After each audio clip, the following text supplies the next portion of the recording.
de expresión. No puede haber diálogo sin libertad de expresión. Ella es el alma de un pueblo. Ni ganarte. Este Ecuador amazónico, desde siempre y hasta siempre. ¡Viva la patria! Combatiremos la corrupción, la de ahora y la de ayer, y la que podría venir, la de dentro y la de afuera. La revista de opinión Democracia, los temas realmente relevantes, analizados con la visión crítica del periodismo libre.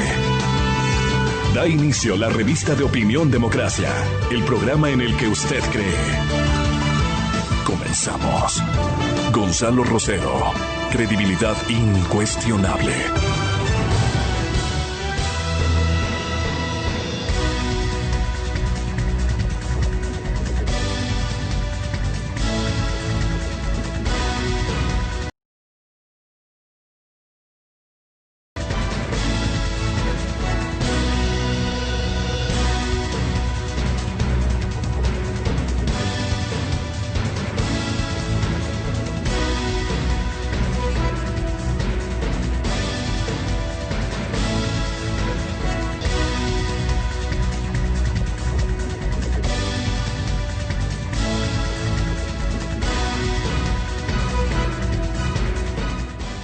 Buenos días, amigas, amigos. Estamos iniciando ya esta mañana de trabajo, martes 29 de septiembre. Saludarles a todos. Una mañana que parece que después de la lluvia de ayer, hoy vamos a tener un sol más o menos fuerte. Queremos iniciar de inmediato ya un diálogo sobre el tema de la economía, ¿no? Y el manejo de la economía, cómo se está enfrentando. Esta es una semana clave del Ecuador en su relación con el Fondo Monetario Internacional y sobre todo sobre lo que se puede obtener como recursos. Y para analizar este tema y ver los acercamientos, lo que puede resultar esta semana, vamos a conversar con el economista Alberto Dajic, el economista Walter Respurrier y en Quito con el economista Jaime Carrera. A los tres les saludamos. Y quiero saludar al ex vicepresidente Alberto Dajic. Perdón. No le escucho, Milton. Está ya el economista Dajic, ¿no es cierto? El señor economista Alberto Dajic, buenos días. Bueno, el Ecuador está esperando un poco el desembolso del Fondo Monetario Internacional. ¿Qué significaría si es que se demora o no tenemos a tiempo esos recursos? Y cuando digo a tiempo, economista Dajic, es ya, porque parece que necesitábamos para ayer. Bienvenido, buenos días. Muy buenos días, Francisco, un gusto estar en esta emisora y tengo entendido que el panel contará con dos distinguidísimos y queridos amigos, Walter y Jaime, a quienes saludo si ya están en el panel. Están ya los tres. Indiscutiblemente, este segundo acuerdo con el fondo, segundo porque el primero tuvo problemas y no se concretó en definitiva, diríamos, ¿no?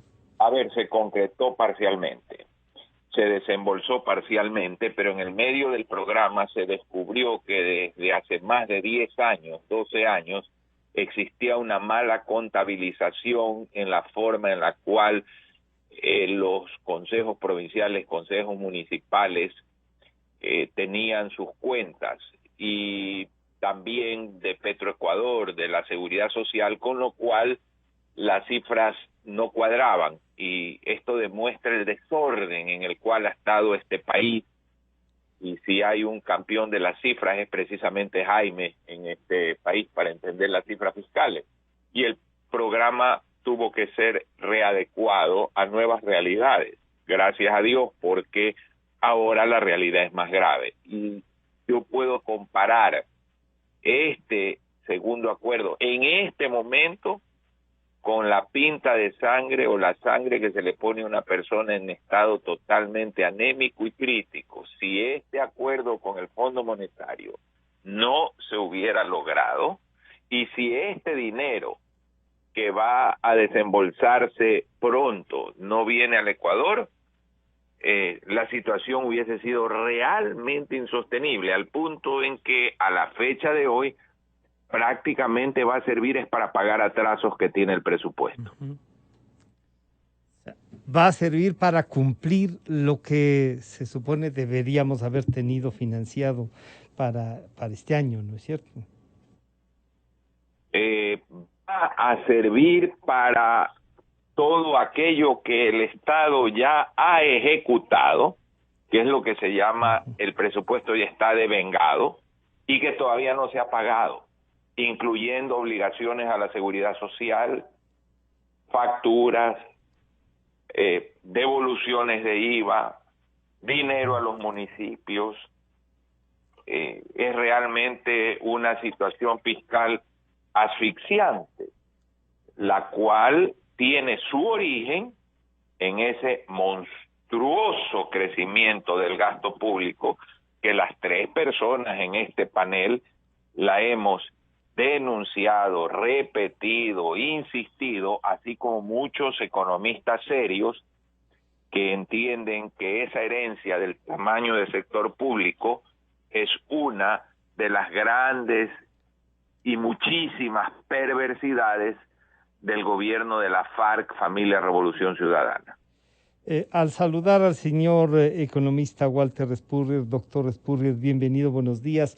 Lo que nos dice el ex vicepresidente es una consecuencia entonces de lo que ha pasado y el manejo económico, pero también está la pandemia, y en temas de pandemia creo que también el fondo, uno podría decir en lo que nos ha dicho el economista Dají, este segundo acuerdo, el primero no concretado o fallido. Este segundo tiene que ver también ya con incluir el tema de la pandemia, y se habla de los 4.000 millones de dólares, estos 4.000 millones de dólares con desembolsos de 2.000, y claro, es para pagar.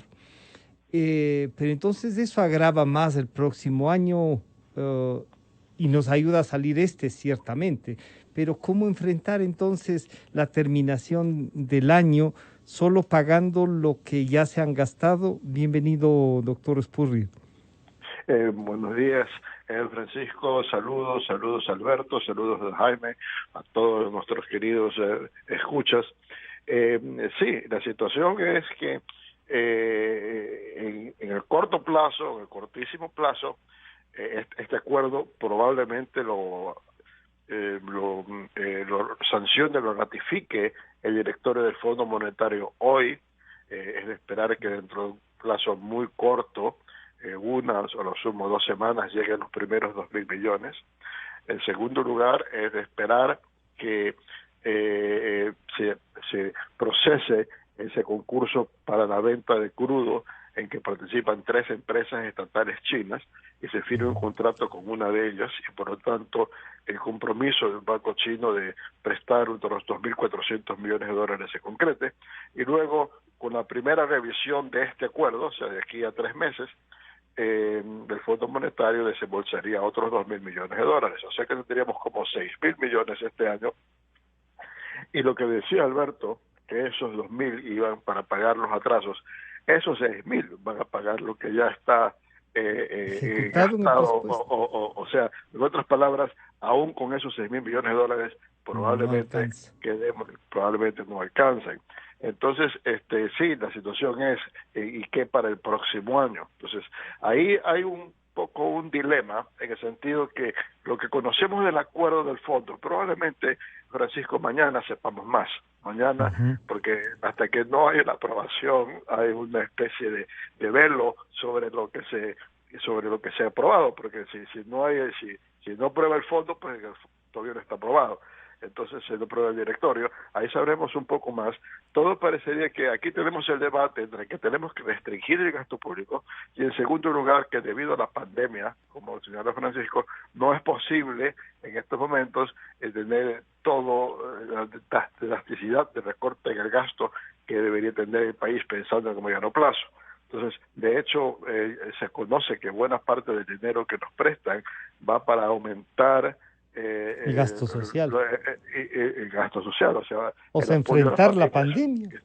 así es, apoyar a las familias que se encuentran en situación angustiosa debido a que no hay cómo trabajar, etcétera, etcétera, etcétera. Entonces sí, el asunto es de que yo estimo, Francisco, que el próximo gobierno va a tener que hacer un nuevo acuerdo con el fondo. Probablemente este de aquí se lo continúe, pero se negocia algo más ambicioso y de más largo plazo, y allí es donde tendrá un compromiso muy importante de reducir el gasto público. Esto es, pues, si gana un candidato que esté buscando enderezar la economía. Si gana un candidato que no vaya por ese camino, la situación va a ser pavorosa, va a ser desastrosa. Yo creo que nos acercaríamos más a una situación como la que se vive en Venezuela. O sea que esta elección va a ser muy importante, la más importante que hemos tenido desde que regresamos a la democracia. Eso lo dijo alguna vez Osvaldo Hurtado y yo coincido. Es crucial, porque como decía Alberto, cuando comenzaron a aumentar los ingresos petroleros, el gobierno comenzó a gastar ese dinero, o sea, a subir su nivel de consumo. Generosamente irresponsables, ¿sí? Así es, y además, como tenía todos esos ingresos, esto es lo que pasa a todo el mundo cuando presta. Cuando usted tiene plata, Francisco, los bancos le prestan si usted pide. Si usted no tiene, no le prestan porque sabe que no van a pagar. Entonces, cuando tiene plata el país, los bancos le dicen, sí, estamos dispuestos a prestarle más dinero, y encima no solo no gastamos el petróleo, sino que colocamos bonos en el mercado internacional y nos gastamos esa plata también. Y si bien se supone que gran parte de ese dinero fue inversión, estuvo pésimamente invertido, porque uno invierte para que de alguna manera le reditúe. Claro, en casos privados normalmente es alguna fábrica, algo, una finca, algo que le produce inmediatamente. En el caso público es más lo que los economistas llaman externalidades. Hacen las carreteras que necesitan, las hidroeléctricas que se necesitan, obras que se necesitan, para que la empresa privada produzca más, para que los ciudadanos puedan producir más, y el gobierno se recupera vía impuestos, porque se produce más, se recauda más impuestos. Eso no hay. No vemos que esa obra esté redituando y que ahora tenemos que pagarla y no está redituando. Entonces la situación es que vamos a tener, yo creo que en el cortísimo plazo, un alivio, porque esos empleados públicos que destinen al trastado los sueldos van a recibir su plata. Y van a mover un poco la economía. Y van a mover, entonces ustedes van a pagar a las tiendas a donde deben, a los almacenes a donde deben, y esa gente que les ha vendido bienes y servicios a los empleados públicos, a su vez va a poder recibir dinero de esos pagos y a su vez gastar ellos. Entonces va a haber un dinamismo. El tercer trimestre va a ser muy bueno, creo yo. Va a ser una cierta recuperación frente al pésimo segundo trimestre. Ya en estos días debería dar el Banco Central las cifras de la situación económica en el segundo trimestre, y debe ser una caída brutal, como lo han dado otros países que han dado a conocer sus cifras. El tercero va a ser bueno, porque va a ser un rebote parcial de lo que sufrimos en el segundo trimestre, parcial nomás, no vamos a regresar al nivel del año pasado, pero de ahí en adelante el país tiene una tarea bien dura tiene que reducir el gasto público y tiene que crear las condiciones para atraer inversión de capital. Y en estos momentos que estamos a puertas de unas elecciones, lo crucial va a ser qué tipo de gobierno nos damos el próximo año. Vamos a escoger. Saludamos al economista Jaime Carrera. Jaime, como nos recordaba el economista Dajic, si alguien maneja las cifras y hace un seguimiento permanente de eso, del país real, es Jaime Carrera y el observatorio, cosa que normalmente se agradece. Así es que, Jaime, claro, lo que nos ha dicho el economista Walter Respurrio, no puede ser entonces un espejismo. Este tercer trimestre ayudará a subir también los ingresos fiscales, tendremos algún movimiento, y dice va a ser muy bueno, claro, con 6,000 millones de dólares si es que se logra, incluso teniendo estos 2.400 de una de las 3 empresas chinas que están compitiendo y que dicen que algunas quieren quedarse en otros campos hasta el 2025 o alguna cosa más. Y claro, no sería tan bueno que negocien eso ahora mismo.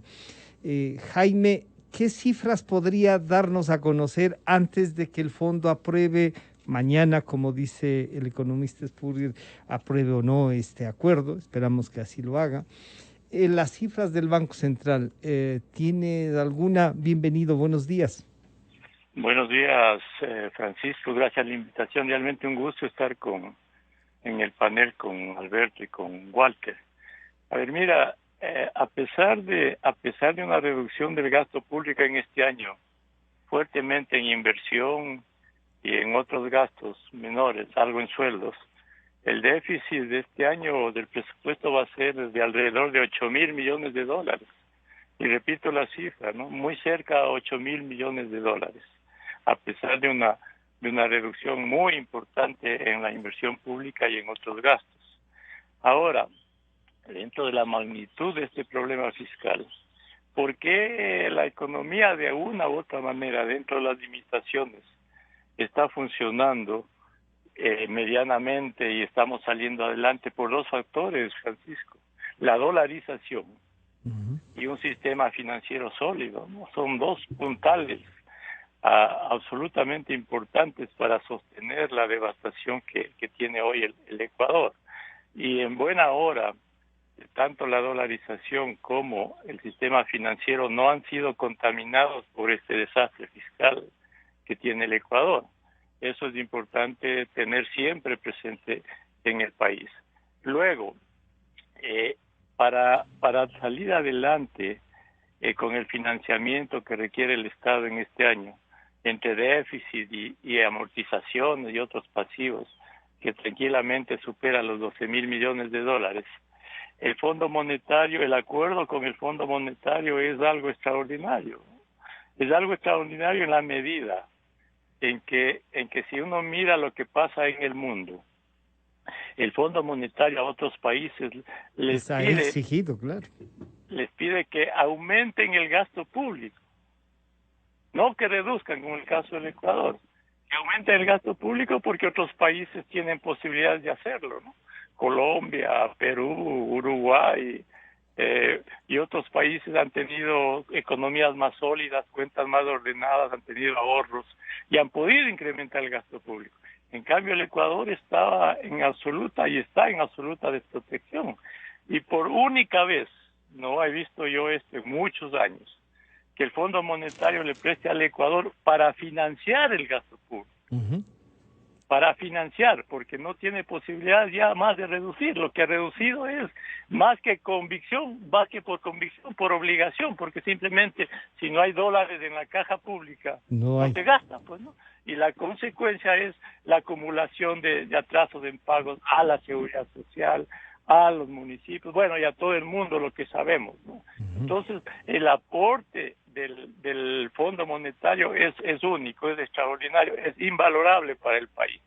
Entonces, hasta el mes de diciembre, si fluyen los 4.000 millones del fondo, más lo que se ha hablado de los préstamos chinos, algo más va a fluir del BID, del Banco Mundial, además de contribuir a sobrevivir y a que el gobierno de alguna manera a pagar las cuentas, es una inyección muy importante de dólares en la economía. Entonces, esta inyección de dólares se va a reflejar en mayores depósitos en el sistema financiero, va a aliviar la balanza de pagos, es decir, va a tener un gran impulso dentro de las limitaciones que este rato tiene el Ecuador. Y ese impulso, Jaime, no permite visualizar un primer trimestre mejor que estos dos últimos.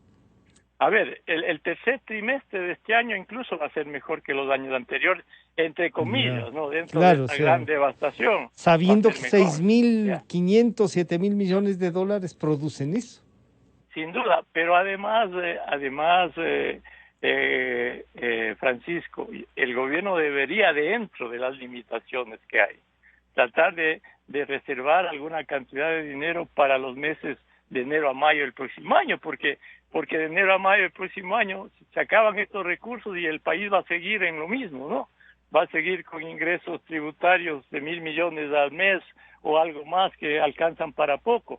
Entonces las restricciones de enero a mayo van a ser severas y de hecho la carga de reformas para el próximo gobierno va a ser muy importante. Pero yo quisiera topar algo que dijo Walter, Francisco. Por favor. Es el efecto del endeudamiento público en la economía. Y esto no se ha analizado muy bien en el país. Yo revisaba números y entre 2014 y 2019, para comparar 3 años del último gobierno y 3 años de este, la deuda pública en los 2 periodos aumentó en más de 30,000 millones de dólares en los 6 años, ¿no? Dentro de esos 30,000 millones, 17,000 millones y más de los bonos basura que se acaban de renegociar. Y si uno mira el crecimiento de la economía en promedio en esos 6 años, fue 0,5%. Con 30,000 millones. Con 30,000 millones de deuda, 0,5%. Y la población creció en esos meses, en esos 6 años, al 1,5%. Entonces, es realmente escalofriante entender estos números. ¿Para qué el Ecuador se endeudó en estas magnitudes? Y prácticamente no tuvo ningún efecto en la economía. Y además, en esos años, la pobreza subió a más de 4 millones de personas, el desempleo subió, el subempleo subió, los informales subió. Entonces, el Ecuador tiene que hacer seriamente un cuestionamiento sobre estos números y reflexionar que para qué se endeuda en tal magnitud, se endeudan los gobiernos sin que haya ningún efecto multiplicador en la economía, porque si tú te endeudas o si un gobierno se endeuda, es para que esa deuda vaya a inversión, haga crecer la economía y a través del crecimiento se pueda pagar esas deudas, pues. Pero después de tan monstruoso endeudamiento, el país está como está ahora, ¿no? Y Entonces, está, hay claro. está peor que antes. Está peor que antes, claro. Economista Dajik, de su experiencia además en la vicepresidencia y eso, uno se pone a pensar, le pide, y claro, al gobierno reducción de gasto y todo eso, pero hay instituciones como los municipios, los consejos provinciales, las juntas parroquiales, que parece son otro estado. No están con ellos, tampoco hay digamos, un programa de reducción de gastos, y a ellos, que son partícipes del presupuesto, quieren seguir participando de un presupuesto que no tiene ingresos. Pero esta relación que nos acaba de hacer Jaime de deuda e inversión y resultados de esa deuda, 30,000 millones de dólares que uno a veces no sabe si no que se han gastado en sueldos o en qué se habrán gastado, economista Dajik. Yo quisiera profundizar un poquito. Si usted hipoteca su casa para dar fiesta, pierde la casa. Si usted hipoteca su casa para poner un buen negocio, al fin del día se queda con la casa y con el negocio. Y con ese negocio andando puede poner otro más, seguir avanzando y hacer mejorar la calidad de vida de su familia. ¿Qué pasó en el Ecuador? En lo que describió Jaime. Es muy simple. El país toma deuda entregando su petróleo a tasas altísimas para construir obras innecesarias, obras sobredimensionadas y con sobreprecio, y obras que no funcionan, como las por ejemplo, centrales hidroeléctricas. Es decir, tomo dinero a tasas altas para hacer al doble de precio obras, o al triple, obras más grandes de lo que debían ser y que hoy no funcionan. Bueno, ¿cómo no vamos a estar más pobres, pues? Si acaso los chinos nos están diciendo, bueno, como hicimos mal las obras, como no están funcionando, como tienen sobreprecios, como hay 5 centrales hidroeléctricas que están con monte y no producen, no, yo no le voy a cobrar. No, sí nos están cobrando. Pero es algo criminal como se manejó este país. Pero eso, economista Dajik, perdón la interrupción, cuando usted dice esta forma criminal, también no hay una responsabilidad en el gobierno chino el haber hecho esto y el haberse prestado. ¿No se puede por ahí intentar un acuerdo también? Los chinos son los genios de la usura. Y la usura no es solamente cobrar altas tasas. La usura es un arte mediante el cual tengo agarrado del cogote al deudor, que no se puede desprender de mí. Se le chista un poquito a la China y encuentran un virus en el camarón y nos paran la importación del camarón. Y el 60% y más del 60% de las exportaciones camaroneras van allá. Y en este momento nos hacen lo mismo con el banano, y en este momento no nos dan más crédito, nos tienen agarrados. Es criminal aquellos que, cacareando la palabra soberanía, nos entregaron por primera vez a ser verdaderamente esclavos de un imperio, del imperio chino. Porque miremos el comportamiento del Fondo Monetario frente a la China. El Fondo Monetario supuestamente representa la esencia del, entre comillas, imperio. ¿Y qué ha hecho el Fondo Monetario? Renegociar con nosotros, darnos condiciones más blandas, plazos largos, tasas bajas, ayudarnos a financiar inclusive déficit, que no es lo que normalmente hace, comprendiendo al Ecuador. ¿Y qué ha hecho la potencia liberadora que nos ha sacado de la dependencia del imperio? Esclavizarnos al punto de humillarnos con sus patrañas sobre el camarón, para tenernos arrodillados y saber que nos pueden seguir cobrando deudas caras, seguir exigiendo nuestro petróleo como garantía. ¿Qué garantía tiene el Fondo Monetario? ¿Qué garantía tienen los tenedores de bonos que han aceptado aumentar el plazo, bajar las tasas y bajar el capital? No tienen garantía alguna. Y el que tiene garantía de nuestro petróleo, ese no nos da ninguna concesión. Ningún espacio, además, para revisar lo que han hecho. Y ellos han formado parte. Tienen un gerente que ha sido sentenciado allá y saben que aquí hubo irregularidades. La oportunidad se dio en el viaje oficial a la China y recuerdo haber escrito en aquel entonces un artículo en Diario Universo que se llamaba La aplanadora china. Era el momento no de reestructurar deuda, de replantear la relación entre los dos estados, porque esta ha sido una relación de vasallaje, no una relación entre dos estados.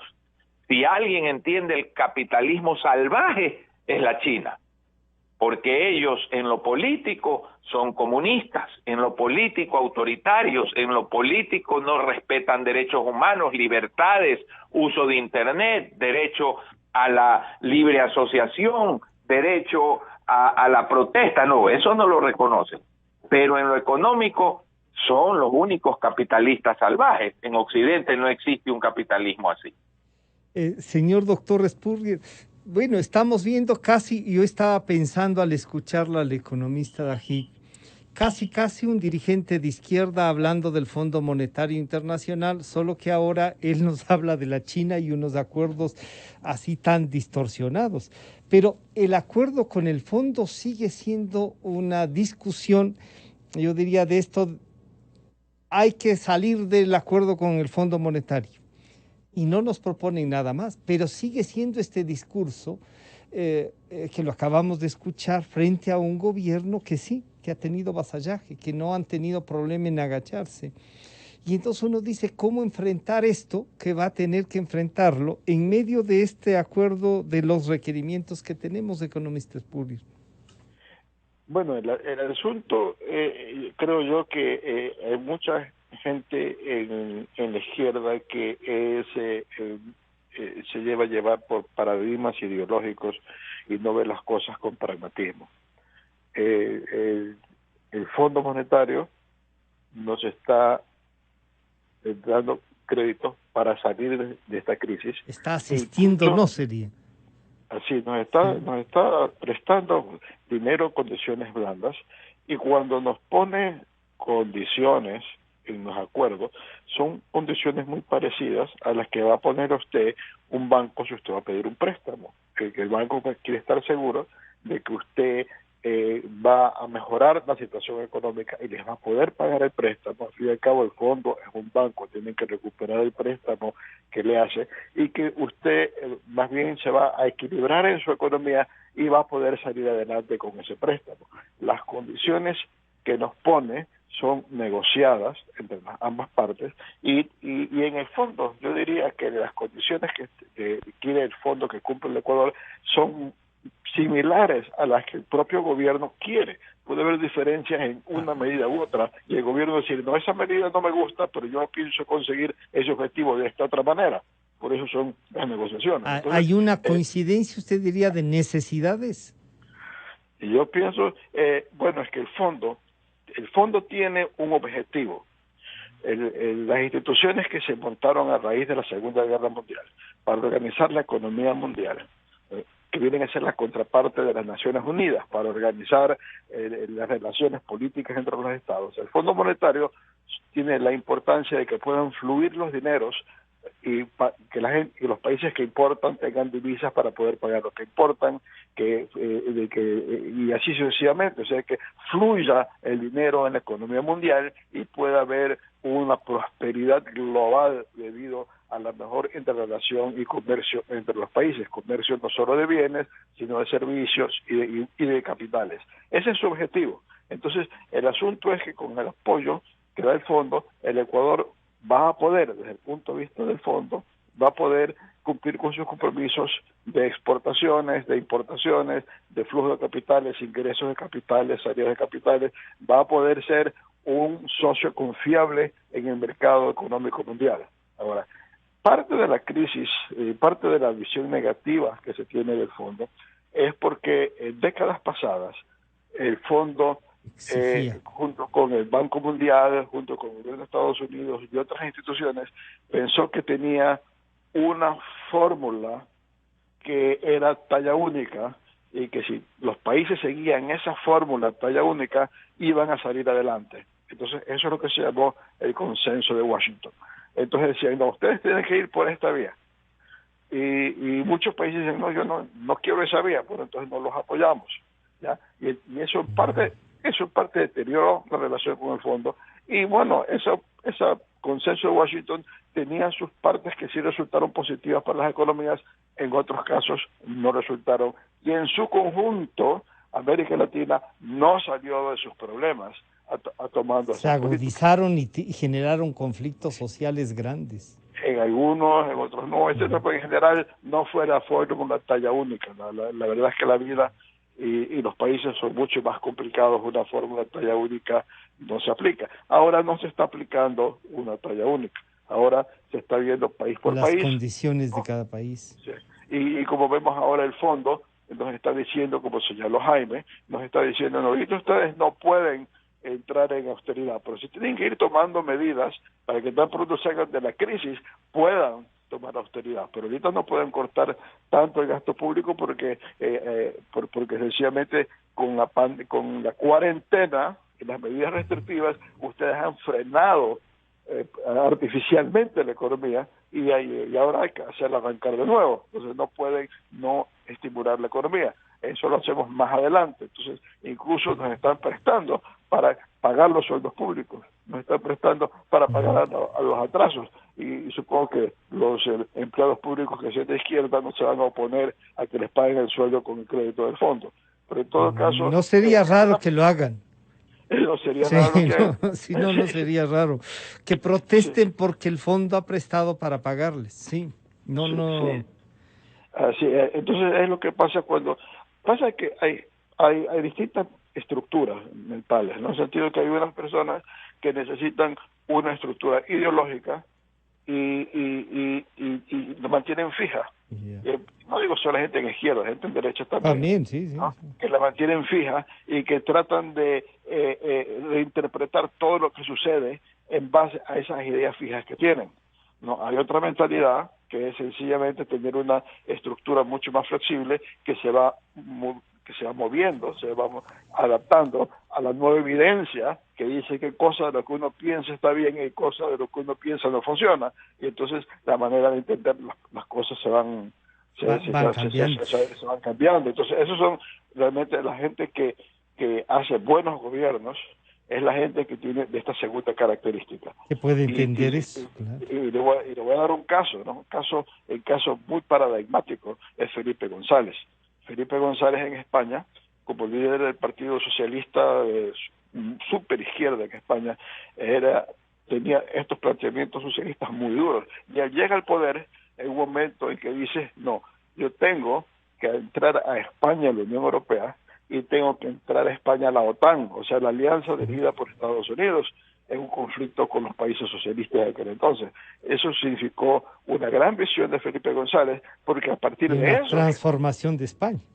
A partir de eso, exactamente, despega España, porque la Unión Europea invierte fuertemente en España para subir el nivel, para que pueda ser comparable con Francia y Alemania, cuando antes era un país atrasado con relación con los socios. Entonces, esos son los grandes líderes. Esas son las visiones distintas. Sí. Esa es la persona que puede adaptar su visión a las realidades en que se vive. Consecuentemente, en la izquierda hay mucha gente, hay gente que no es así, pero hay mucha gente que sencillamente se aferra a dogmas de una lucha y a un discurso. Que se acabó hace 30 años en el mundo. Todavía queda Fidel Castro y cosas así, pero y Ortega hace 30 años, y hace 30 años vino que Rusia abandonó esa posición y vino la unificación de Alemania. Justamente en estos días se cumplen 30 años de la unificación alemana y vino la transformación, y esos paradigmas que yo creo que en América Latina es una de las pocas regiones del mundo donde todavía quedan vestigios de esa visión de la época del conflicto de capitalismo con el comunismo. Jaime, esto que estábamos recordando y estas reflexiones que han hecho tanto Alberto Dají como Walter Respurri, nos lleva a pensar entonces que el acuerdo con el fondo ahora funcional que nos ayuda con esta visión, uno piensa cuando iban a prestar $120 millones en el inicio del gobierno del coronel Gutiérrez, exigieron alzar los combustibles. Ahora están facilitando, y claro, es esta nueva visión que Walter y Alberto Dají nos han dicho. Jaime, esta posición nueva del fondo, pero el mismo discurso de oponerse, ahí están entreguistas al fondo, sin analizar esto que nos ha refregado en la cara Alberto Dají con la China. ¿Cómo enfrentar entonces esto? ¿Cómo proponer a un candidato presidencial un análisis de que estamos saliendo, de que este gobierno va a poder, pero y enfrentar el próximo, Jaime? Bueno, el próximo gobierno no tiene opciones, Francisco. Hagamos algo de historia. Claro. En los últimos 50 años, repito, ¿no? Con excepción del periodo 2000-2006, que hubo superávit fiscal, siempre hubo déficit. Y la suma de los déficits de cada año configuran la deuda pública. Y en estos 50 años el Ecuador ha sido adicto a las renegociaciones, a los no pagos de la deuda. Y después de 50 años con esa excepción y algún año quizá adicional de haberse endeudado y de tener constantes déficits, tenemos el Ecuador que tenemos en este momento, devastado además por la pandemia.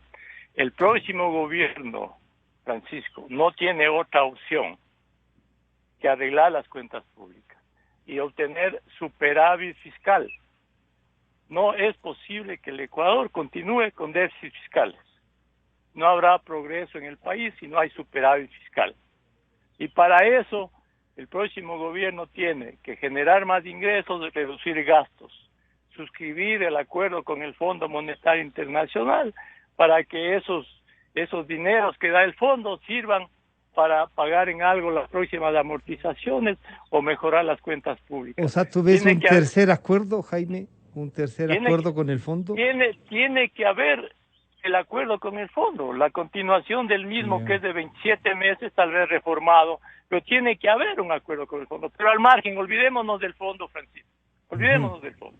El Ecuador tiene que hacer lo que debe hacer y lo que no ha hecho en décadas, tener cuentas fiscales sostenibles, porque no hay manera de que un país progrese sin tener orden fiscal y orden económico. No hay forma. Y estamos viendo en 50 años cómo está el país, porque todos los meses, todos los días, todos los años ha habido tensiones fiscales. ¿Verdad? Tú recuerdas, Francisco, en las décadas anteriores, ¿no? Más gasto, precio del petróleo que baja, tensiones de déficit, ajustes a cada momento. Eso ha sido el eterno vivir del Ecuador en 50 años. Eso no puede continuar y el próximo gobierno no tiene margen de error. Y hay que elegir a un gobernante que tenga la capacidad y la fortaleza de hacer esto, porque esta no es responsabilidad solo del gobierno, es responsabilidad de toda la sociedad, porque la sociedad le reclama al Estado, está acostumbrado a reclamarle al Estado más plata para sueldos, más plata para los gobiernos seccionales, más plata para la seguridad social, más plata para todo el mundo, y nadie quiere poner $1 para financiar eso, y el gasto público se financia con aportes de la sociedad, porque no hay otra manera, Francisco. Es decir, si quieres derechos, tienes la obligación de darle plata al Estado para que cumpla esos derechos, porque no hay otra forma, no hay otra manera. Entonces, el próximo gobierno y el Ecuador, al margen de lo del fondo, el Ecuador tiene que ponerse de acuerdo en esto y entender cómo funciona la economía, cómo funciona el fisco, y a olvidarse de esas posiciones que las relató muy bien Walter. El Ecuador necesita cambiar. Y la pandemia tiene la obligación de hacer cambiar las conductas del país, conductas económicas, conductas políticas, conductas sociales. Si no somos capaces, Francisco, de cambiar como consecuencia de la devastación de la pandemia, el Ecuador no tiene futuro. Definitivamente el Ecuador no tiene ninguna posibilidad de progresar. Entonces es necesario el cambio de absolutamente todos y entender que cuentas públicas en orden, economía sana, dolarización, sistema financiero sólido, son los puntales para el progreso del país. Luego de eso, habrá que impulsar de manera importante la inversión extranjera directa, la inversión privada, las exportaciones, todo un trabajo que hay que hacer en el futuro. Pero para que vengan inversiones, para que vengan exportaciones, para que haya más dólares de exportaciones, para que el país sea mejor, necesita una base macroeconómica sólida. Y esa base macroeconómica es de estabilidad fiscal, estabilidad macroeconómica, la dolarización, que es un gran puntal para la economía, ¿no? Claro, ahí entonces, economista Dajik, en esta última ronda les voy a pedir que además de esto, de lo que se puede hacer, nos han sugerido, ¿no? Ustedes mismos, de que algo habrá que guardar para de enero a mayo del próximo año, que el próximo gobierno pueda echar mano de estos recursos que están viniendo. Tendrán mejores recaudaciones también. El economista Spurrier decía capaz que el Banco Central en estos días nos da cifras que nos van a hacer reaccionar más, porque nos van a hacer notar la debacle en la que estamos. Pero un acuerdo con el fondo, un tercer acuerdo en medio de quién puede ser electo. Las opciones están dadas, todavía no muy claras algunas, pero están dadas. Hay dos modelos en discusión y uno que parece que se repliega para que mientras se enfrente el conflicto, generar más conflicto y usarlo políticamente, economista Dajik. Bueno, el modelo de la FARC, Familia Revolución Ciudadana, el modelo castro-chavista, el modelo totalitario, es un modelo que solo vive, se nutre del caos y de buscar el poder para eternizarse. Gracias a Dios les falló el cálculo de que tumbarían a este presidente para que subiera el vicepresidente y regresara quien hoy está en Bélgica para perpetuarse como Fidel Castro, como trató Evo Morales, como está Ortega en el poder. Por lo tanto, todo aquello que esa gente proponga, sabemos que va en ese objetivo: caos y tomarse el poder. Esa es la forma de hacer las cosas. Pero aquí hay que insistir en algo que ya se ha dicho. No hay espacio de error. Ya no hay espacio de maniobra. Con una deuda que estará alrededor de los 70,000 millones de dólares cuando suba el próximo gobierno, con una caja fiscal en soletas, con una liquidez del Banco Central en soletas, que no se la ha podido recuperar, ese hueco de 8.000 millones de dólares que tiene el Banco Central producido por la irresponsabilidad de quienes gobernaron este país en esa década fracasada y el peor desperdicio que ha habido en la historia del Ecuador. Con todas esas variables, no hay espacio de error. Y quiero insistir en algo que he dicho en esta emisora y en muchos otros lados. El Ecuador no va a resolver su problema con un buen gobierno, ni con 2 ni con 3. De la pobreza se sale en 30 años de hacer las cosas bien y consistentemente. Y hacer las cosas bien implica ir a una economía libre, no estatizante, no intervencionista, no asfixiante, como es la economía heredada de la FARC, Familia Revolución Ciudadana. Hay que ir a lo que nunca ha tenido el Ecuador, una economía libre. Y además hay que ponerse de acuerdo sobre unos grandes temas que no pueden ser solucionados por un gobierno, sino por toda la sociedad entendiendo esos problemas, como la eliminación de un subsidio que no puede seguir, que es el subsidio a los combustibles, como la solución al gravísimo problema de la seguridad social, como la reducción del tamaño del sector público. La reducción del tamaño del sector público no es solo reducción del gasto, porque ahí se reduce inversión, es reducción del tamaño del sector público. Es la nueva legislación laboral que necesita el país. Es el entender a la gran minería como una futura opción y apoyarla y no estar en este cuento. Y si le hacen una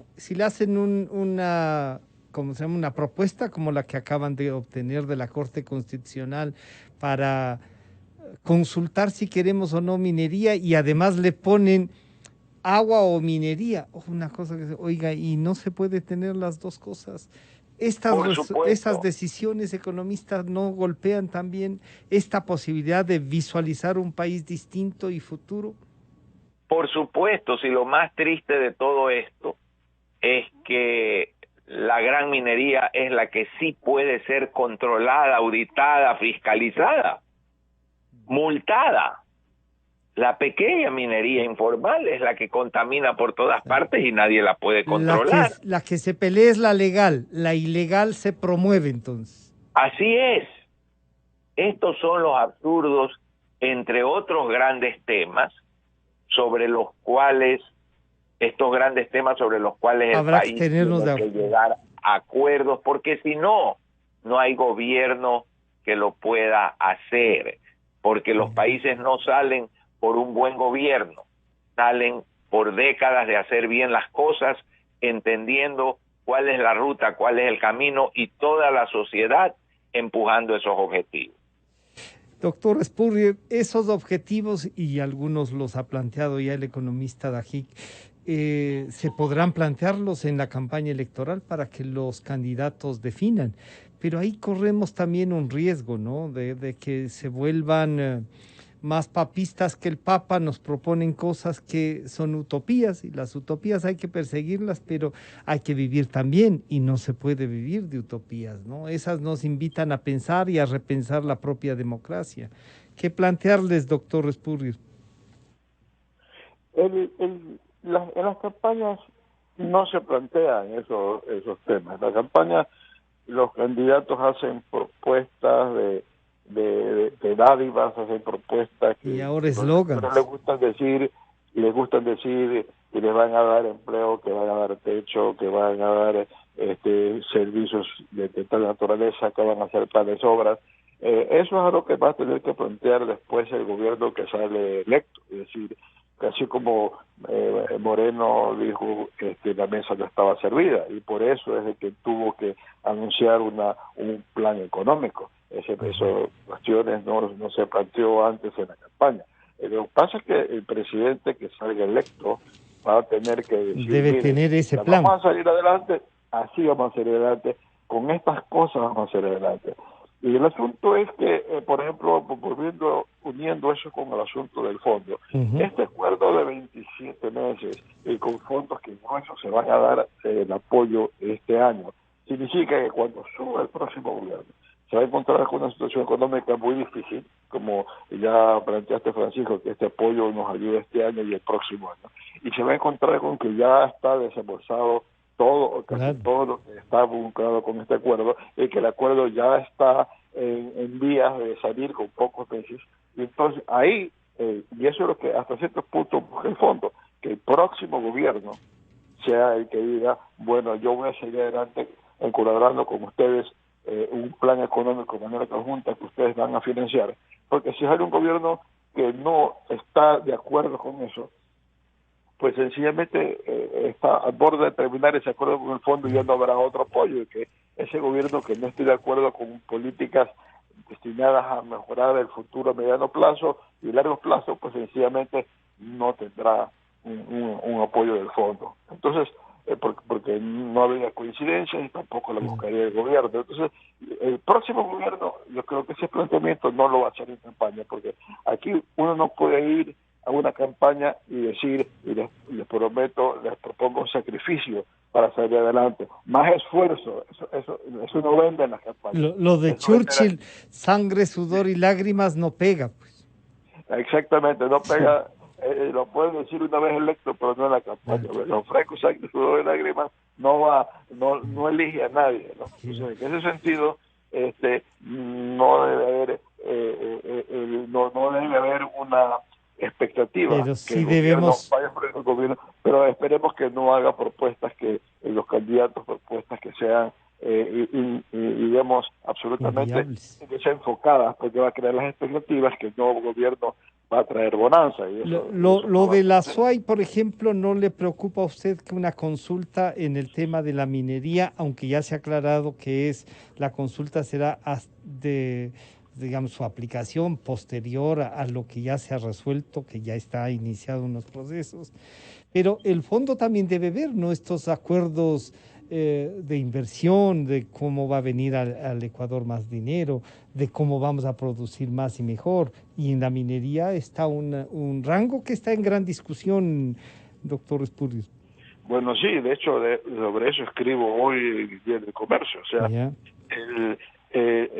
hace 20 años, el movimiento ecológico mundial decía de que hacer el OCP iba a destruir Mindo y toda su diversidad y toda su riqueza, un centro de turismo en la provincia de Pichincha. Sí.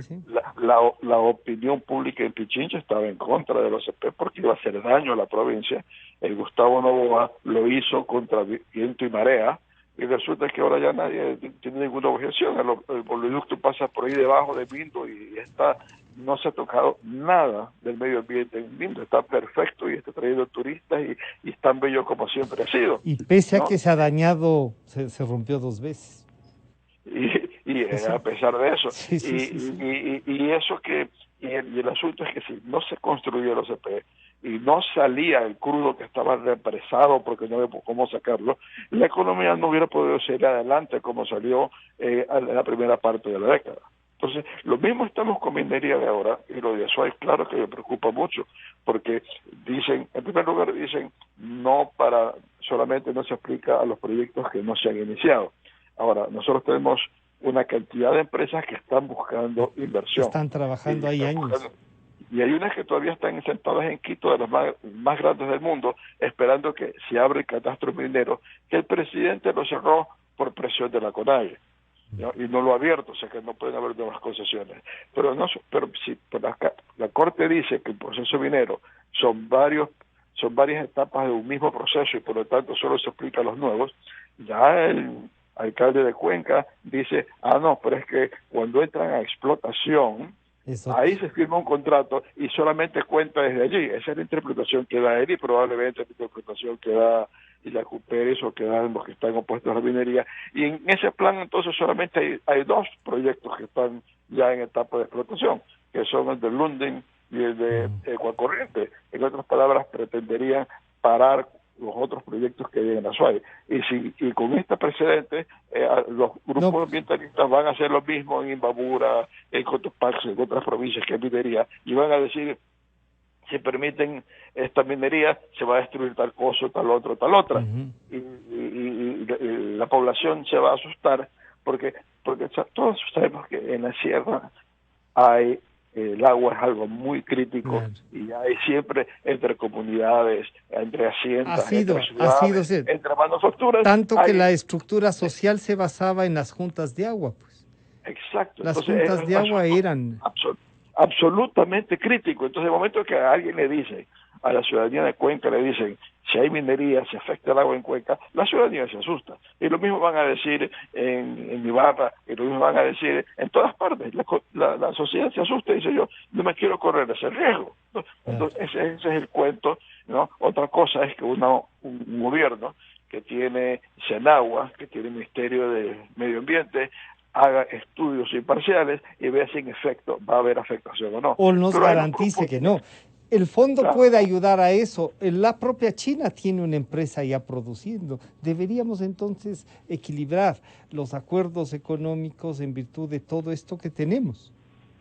Bueno, el asunto es que el país tiene una legislación ambiental, que tienen constitución, protección ambiental, y tiene que obedecerse a rajatabla. Eso no existía cuando se hizo el petróleo, ¿ya? Y por eso, y cuando se hizo el petróleo, incluso promovimos, eran en sectores de selva virgen, y promovimos la migración hacia allá, ¿no? Entonces la gente iba y destruía la selva para poner campos de producción, café, cacao, lo que sea, o alimentos. Eso ya no es así.